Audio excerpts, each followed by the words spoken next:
Hi, my name is Farhan Haque, aka Mr. Haque, the face behind the brand. I'm a fashion designer based here in Toronto. Fashion didn't start for a while in my life. The first half of my life, I was a dancer, and then from that, it kind of moved into fashion through the interest in costumes. It wasn't until I think mid-high school, I was working a lot on costumes, and I really enjoyed like sewing, and I have always sewn my entire life. Like my mom kind of taught me here and there. And then eventually I think it like worked its way into fashion, specifically women's wear, because I was surrounded by so many females my entire life. Dance is definitely like always at the back of my head when it comes to like the design process and trying to figure out, okay, what is my next show? My first clothing, like garments that were like shown to the world was prom. My friend Saraf, who is also now on my PR team, had gone everywhere and she couldn't find the right prom dress. So as a joke, I had said like I can make it. Before then, I was just making costumes. So, you know, a gown for a prom gala is a whole different story. But then from her gown, 3 other friends wanted something for prom. So I ended up making 4 prom gowns, and prom night was practically my first debut as Mr. Haque.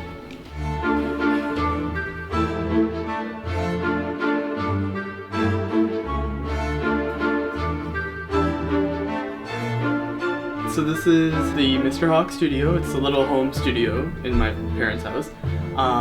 Until we move to a bigger one, this is where Mr. Haque resides. Over here, this is all the pieces from the show that got cut out because I didn't like them or I wanted to move them to something else. Yeah, so when I first had the studio, this is all I had. I didn't really have much to it. These are like my first 2 little babies. This is where it all began. Fun fact, on the mannequin, this is like one of my first pieces. Like one of my first actual tailored pieces that I made. These are all my patterns. Not all my patterns, but I keep some, like ones that were harder to make, I definitely keep those ones. So I kept that one because I definitely have gotten a lot of messages on if I can sell that to them or if I could remake it for someone. So this is where it all really starts. So like you kind of have this like torso block, and then you just modify this block and turn it into what you want. A lot of times, like in my opinion, I don't think fashion design is that difficult, but then I think the pattern making aspect of it is kind of tricky. So you just have to be able to like look at it on the paper and like see it like as one form. If someone is starting out, definitely what they should do is just trial and error. Like get like the cheapest fabric you can find and just make like a bunch of things and see what works, what doesn't work, and why. Like also try and figure out why that didn't work. Before this, I was just working off our dining room table. Like it was like, if we had the dining room table, it was like, this is my pattern making table, and then this is my sewing table. Like it was all right next to each other, and the entire dining room was a disaster. Like you would see fabric everywhere, string everywhere.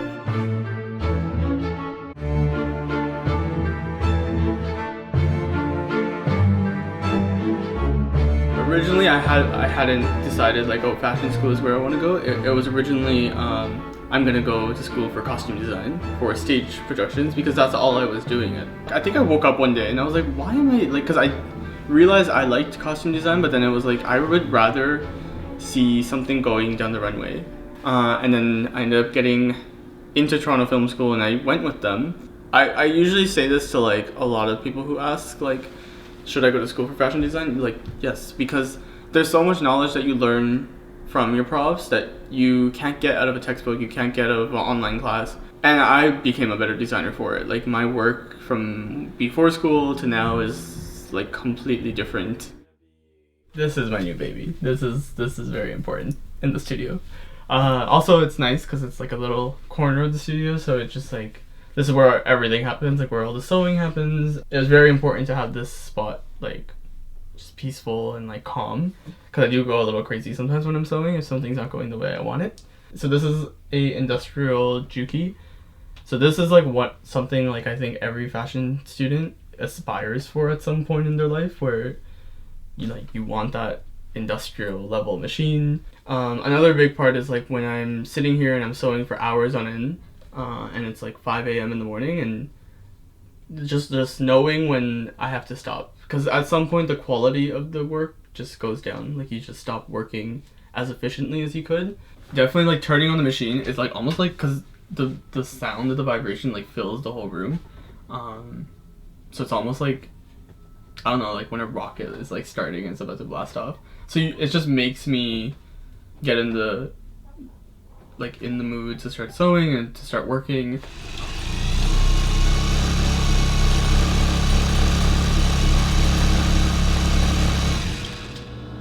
The year after I graduated, I went back to my high school to actually help them with the show, like the next musical. And then that's where people started calling me Mr. Haque, because I was like a student teacher, but I actually wasn't. They just started calling me Mr. Haque, and I don't know, I just liked it. Every designer has that weird complex of like, just like darker, more evil to a sense. So I feel like when I think of Mr. Haque, it is very like on the darker side. Like that's just kind of like the aesthetic. It doesn't necessarily have to mean that I'm evil myself, but it has that aesthetic to it.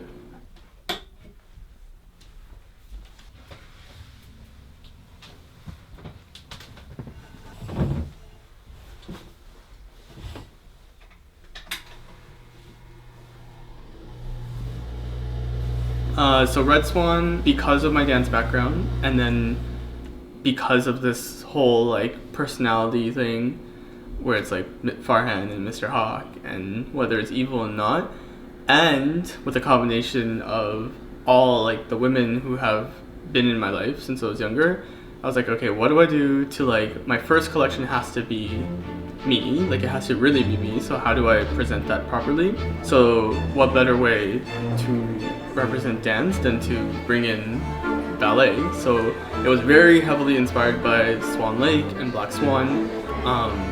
So you have like the innocence of the White Swan, the darkness of the Black Swan, but I didn't like how the story kind of stops there, where White Swan gets killed off at the end because she was perfect. I thought there needed to be more to that, because I personally wouldn't see myself as the White or the Black Swan. It would definitely be the Red Swan. So the Red Swan is kind of like that embodiment of both sides, the innocence and like the darker, sexy side. If you look at the collection, there's ribbon all over the collection, like there's ribbon everywhere. And that's because in ballet you have ribbon. Like that's a ballerina's favorite thing, is her ribbon that she ties. Being something that's so pretty, it is really strong. So that's why ribbon was used with the whole collection, because it represents that strength. I just hope people just understand that it's not pretty clothes on the runway. I hope they get that story, you know? Like, yeah. And also the models are working so hard. Every single second they're asking me, they're like, oh my god, like, what is the story? What do you want us to portray? And I was like, listen, like, just go on that catwalk as an animal, not like as a model.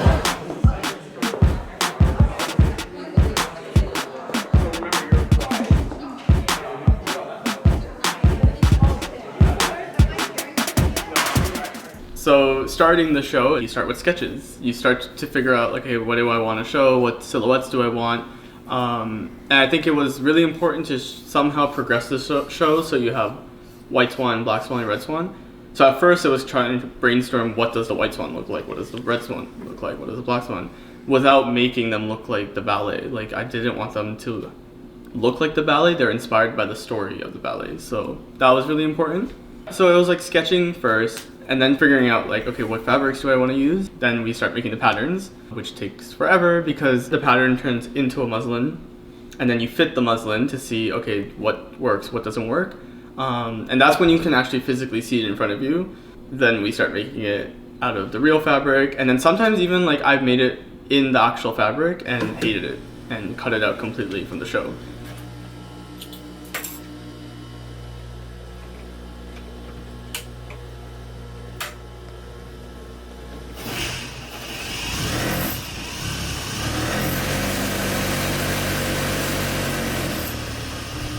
This collection had 12, but for this collection I definitely did like 40 sketches, and then it was kind of like, I don't like that, I don't like that, I like the top of that, and I like the bottom of that, let's put that together. And it's kind of like trying to figure out, okay, what do I like? And then also, I think after all the sketches are done, then you have to think about, okay, do people want this? Like, do people want to buy it? Do people resonate with it? Is it going to come down the runway and are they going to gasp, or are they going to just applaud and not care too much about it? So the storyline for Red Swan, it goes from White Swan, Black Swan, Red Swan. First of all, the show opens with a wedding gown, and usually shows close with a wedding gown, with the idea, I think, that they gave, like, society has given women that, like, oh, like, wedding, or like your wedding is like your final stage in life, like that's the part that you're aiming for, like that's your end goal. So that's why I opened the show on purpose with a wedding gown.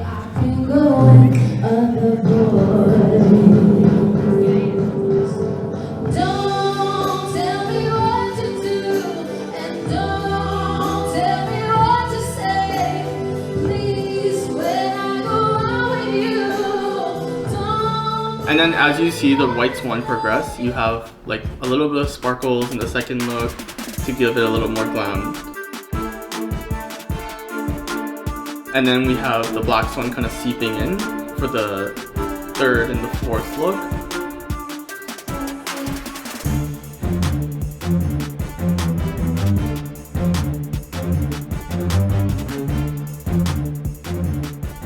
And then we have the Black Swan, which is a very like sexy section of the show, very rebellious section of the show, and the models were specifically chosen for that.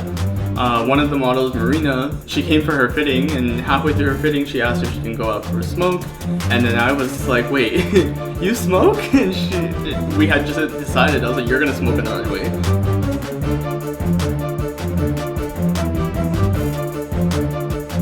And then we have the Red Swan, which kind of closes the show because it's supposed to be that same element, but make it so that if the White Swan were to wear it, it would make sense.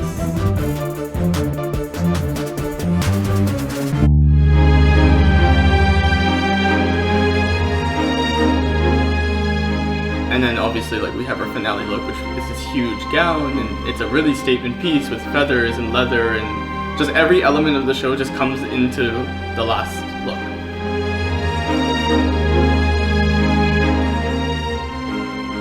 In my opinion, I think the show went very well.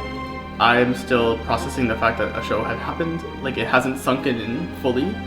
But I think mainly because like the team, they worked so well, and like I had no reason to be stressed out. I know a lot of people during the show was very stressed out, like pre-show or after the show, they're just very like stressed out and hoping it goes well. But for me, I felt at ease the whole process. I was just having the time of my life, like living my life. So I had Sam and Saraf as my PR team. And I knew it was apparent, like I needed a PR team, which was helpful because I didn't have that network. And it was very important to me that people knew who I was, especially other designers within the city. Because it was definitely the show, one of the biggest parts of the show was to make a statement. And basically I'm his PR manager, so I'm taking care of like everything, models, photographers, everything you name it for this show. Like I'm in charge of like organizing everything for tonight. I've been helping with the casting. I was there for the casting to check in with the girls, to see the walks, to give feedback, to write down notes, and to help Mr. Haque with the process. So it was Saraf, Sam, Anna L, Laura, they were all at the casting, and I sat down and I explained like who I wanted, and I definitely didn't want just models that would walk on and walk off. It had to be models who brought their personality on the runway and really told the story of the Red Swan. Like the outfits that we had picked for them was picked based off of their personality. And the models and the makeup artists all worked hand on hand. Like the makeup artist Rosa and Kari, they worked with the models worked with me, and it was like this big like circle of like everybody kind of feeding off of each other's ideas. It's all about story and passion and celebrating the villain, the female villain. Right, it wasn't like a regular runway. It was like a lot of emotion, and kind of like you feel the emotion when you're walking down the runway. It wasn't normal fashion.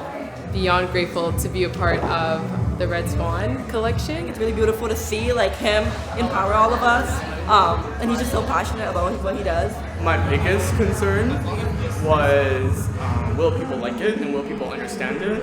But the second that first look hit the runway, I like it was insane. Apparently a few people cried, which really like that really got me. Because, so right now, as Mr. Haque, I said, is kind of in the building mode.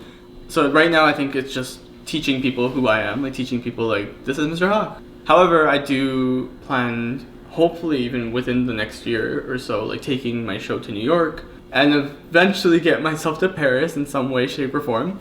And finding investors who believe in the brand, who believe in the label, and believe in helping. I think for the next couple of months I'll be working on my next show, basically.